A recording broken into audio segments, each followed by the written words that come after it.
गुजरात में द्वितीय यानी कि दूसरे और अंतिम चरण का मतदान है और 14 जिले 93 सीट महत्वपूर्ण है। यहाँ पे प्रधानमंत्री नरेंद्र मोदी हो चाहे दूसरी पार्टियों के नेता हो, सबने जमकर के मेहनत की है। और हम बात करें राजस्थान की, तो राजस्थान में सरदार शहर सीट, यूपी की मैनपुरी सीट, जहां पे सबकी निगाहें टिकी हुई है कि नेताजी मुलायम सिंह यादव को जो कार्ड खेला गया था कि उन्हें श्रद्धांजलि होगी। सिंपल वहां से अखिलेश की पत्नी चुनाव लड़ रही हैं, मतदान जारी है वहां पे। और रामपुर सीट की अगर बात करें तो वहां भी बड़ी महत्वपूर्ण सीट है। रामपुर उत्तर प्रदेश में आजम खान के वोटिंग राइट निरस्त होने के बाद उनकी सीट खारिज कर दी गई थी, यानी कि सदस्यता समाप्त करने के बाद ये बाई इलेक्शन हो रहा है। ये बहुत कम ऐसे अवसर होते हैं कि किसी का वोटिंग राइट या फ्रीज कर देंगे, खत्म कर देंगे और उसके बाद में ये। खैर, तो चलिए हमारे साथ है आज इस पूरी नब्ज टटोलने के लिए जय अहमदाबाद से हमारे साथ जुड़ रहे हैं कि गुजरात की क्या स्थिति चल रही है, वोटिंग को लेकर कितना उत्साह है। क्योंकि पिछली बार यानी कि 1 दिसंबर को पहले चरण का मतदान हो रहा था तो 8% मतदान कम हुआ है पिछले बार से, यानी कि 2017 से। अभी क्या पोजीशन है, क्या उत्साह है पब्लिक में वहां? सरदार शहर से हमारे साथ में जुड़ रहे हैं हमारे सहयोगी गजेंद्र सिंह, वो पूरी स्थिति वहां की बताएंगे, क्या कुछ चल रहा है। विशाल सक्सेना उत्तर प्रदेश से हमारे साथ में जुड़े हुए हैं, जो मैनपुरी और रामपुर के बारे में जानकारी देंगे और एक दूसरी जो सीट है उसके बारे में जानकारी देंगे। तो चलिए मैं चर्चा शुरू करूंगा। हमारे साथ गजेंद्र, मैं आपके पास पूछना चाहूंगा, अभी अगर हम बात करें सरदार शहर की, तो दोपहर का वक्त निकल चुका है, क्या स्थिति लगती है? वैसे तो अगर बात करें तो 2 घंटे का वक्त बचा है वोटिंग में, 2 का भी नहीं बचा, 1 डेढ़ घंटे का समय बचा है। तो क्या लग रहा है आपको? बिल्कुल अनुमान के मुताबिक सुबह जैसे सुस्त गति से मतदान होना शुरू हुआ, लेकिन जैसे जैसे दिन चढ़ा तो मतदान के अंदर भी तेजी आई। हालांकि 1 बजे तक का हमारे पास प्रतिशत है, 36% मतदान है वो 1 बजे तक हो गया। तो हालांकि बहुत ज्यादा अभी मतदाताओं में उत्साह नजर नहीं आया, हालांकि महिलाओं में जबरदस्त उत्साह नजर आया। वहीं इस समय हम 135 नंबर बूथ तक खड़े हैं, जहां पर कांग्रेस और भाजपा नेताओं के बीच झड़प हुई है, जिसके बाद पीआरटी की टीम मौके पर पहुंची है और बड़ी संख्या में यहाँ पर पुलिस जाब्ता तैनात कर दिया गया है। थाना अधिकारी सहित डीएसपी और एसपी भी यहाँ पे पहुंचे हैं और स्थिति को नियंत्रण करने में लगे हुए हैं। जी, कारण क्या लग रहा है कि झड़प की वजह क्या है वहां पे?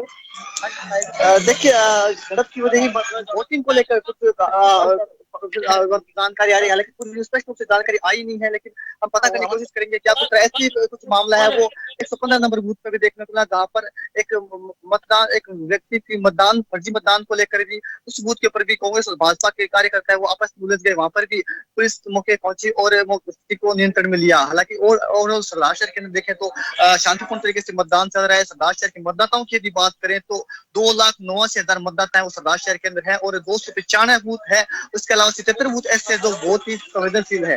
जी योगेंद्र सर। जी गजेंद्र, मैं वापस लौटूंगा आपके पास में। हमारे साथ में इस वक्त रामपुर से विशाल सक्सेना भी जुड़े हुए हैं, जो वहां की नब्ज बताएंगे क्या स्थिति है, क्योंकि बहुत इंपॉर्टेंट सीट है वो भी।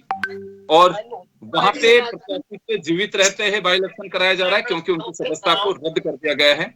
और आजम के खिलाफ कुछ देर पहले ही की जानकारी मिल रही है कि कुछ समाजवादी पार्टी के कार्यकर्ताओं ने भी उनका विरोध किया है। विशाल, आपके पास आएंगे। आपके यहाँ पे 2 विधानसभा और 1 लोकसभा सीट के लिए बाई इलेक्शन का मतदान जारी है। ओवरऑल अगर स्थिति देखें तो क्या लग रहा है आपको? उत्साह है पब्लिक में वहाँ पे? तो बाई इलेक्शन में कहा तो ये जाता है कि वोटिंग ज्यादा होनी चाहिए, अभी क्या है स्थिति?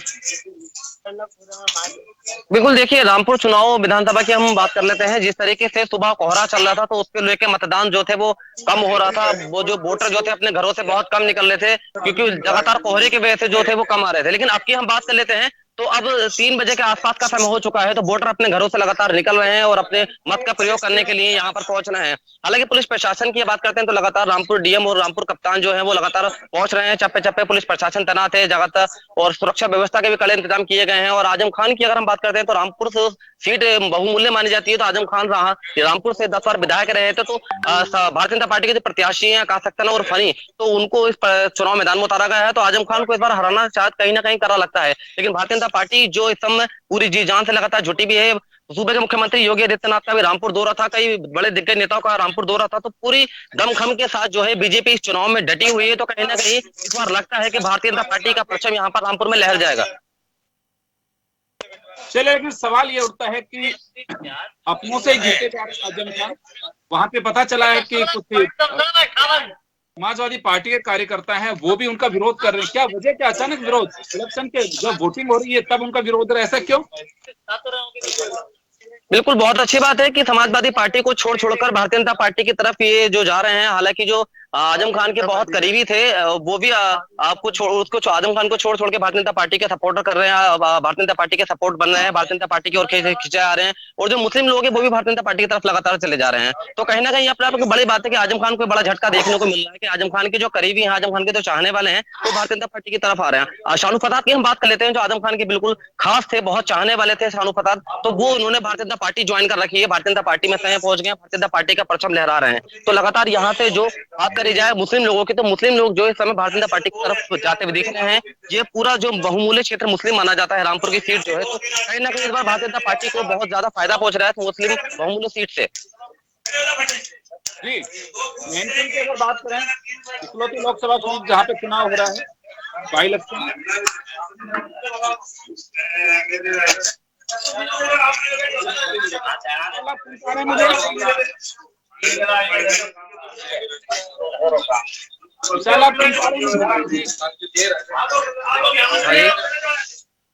चले मैं विशाल, आपका मेरा सवाल है लेकिन मैं वापस लौटूंगा आपके पास में। चलिए, जय समाज से जुड़ गए इस वक्त जी। चलिए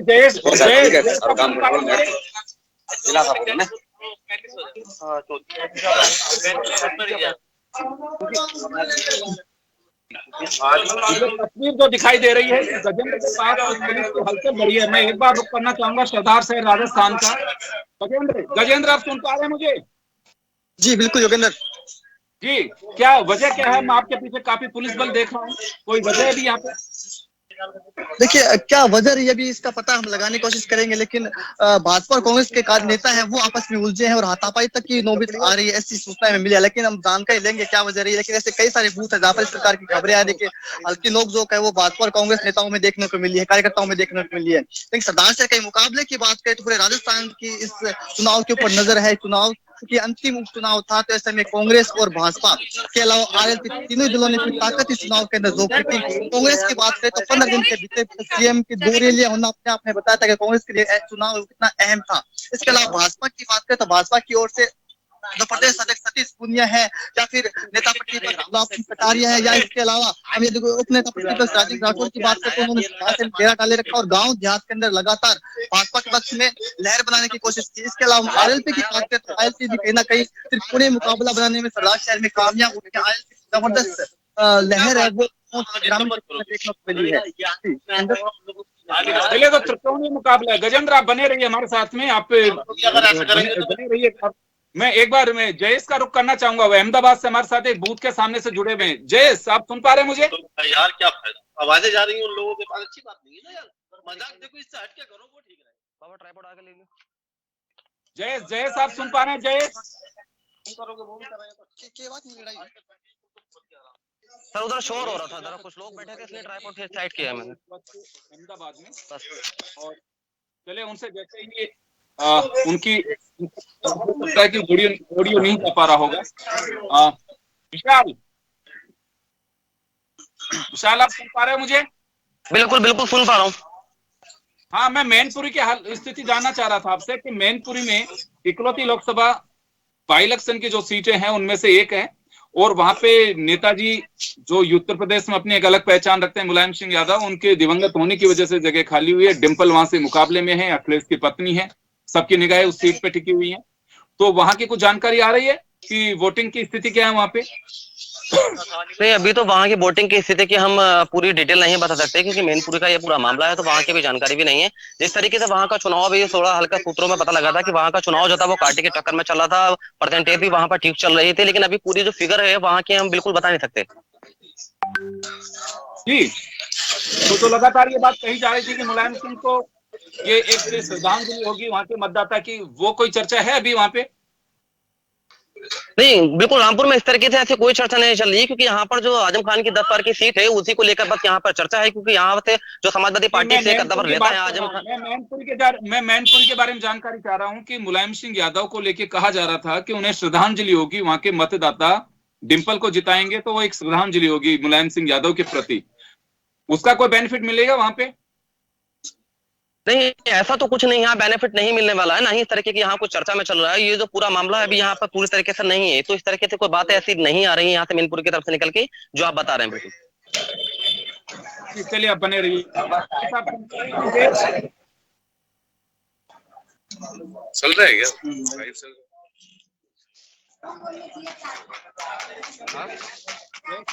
आवाज नहीं आ रही है हमारे साथ।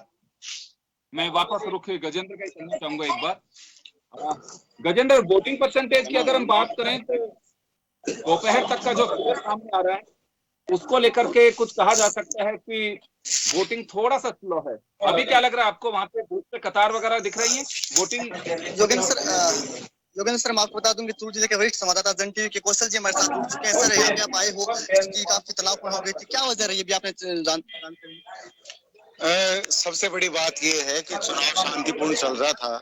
सुबह 8 बजे थोड़ा धीमी गति से चला, क्योंकि यहाँ पर जो सर्दी का जो प्रभाव रहता है उसकी वजह से थोड़ा स्लो चला। उसके बाद में शांतिपूर्ण मतदान चल रहा था। लेकिन आज अभी जो रिपोर्ट आई 115 में, और यहाँ पर जो चुनाव में जो गतिरोध आया है, इसके पीछे ये कहीं ना कहीं राजनीतिक कारण माना जा सकता है कि हुआ है। यहाँ राजेंद्र जी राजपुरोहित हैं, एडवोकेट हैं, वो यहाँ पोलिंग बूथ पे आए थे, तो अब्दुल्ला अब यहाँ से भी वोट डालकर निकल रहे हैं। पत्र व्यवहार किया है और हाथापाई भी करने की कोशिश की गई है। तो ऐसा लगता है कि चुनाव शांतिपूर्ण चल रहा था, लेकिन उसके बीच में कुछ व्यवधान यहाँ पर आए हैं। लेकिन त्रिकोणीय संघर्ष यहाँ पर देखा जा रहा है कि पंडित भंवरलाल जी शर्मा की मृत्यु के बाद जो ये उपचुनाव यहाँ पर संपादित किया जा रहा है, उसमें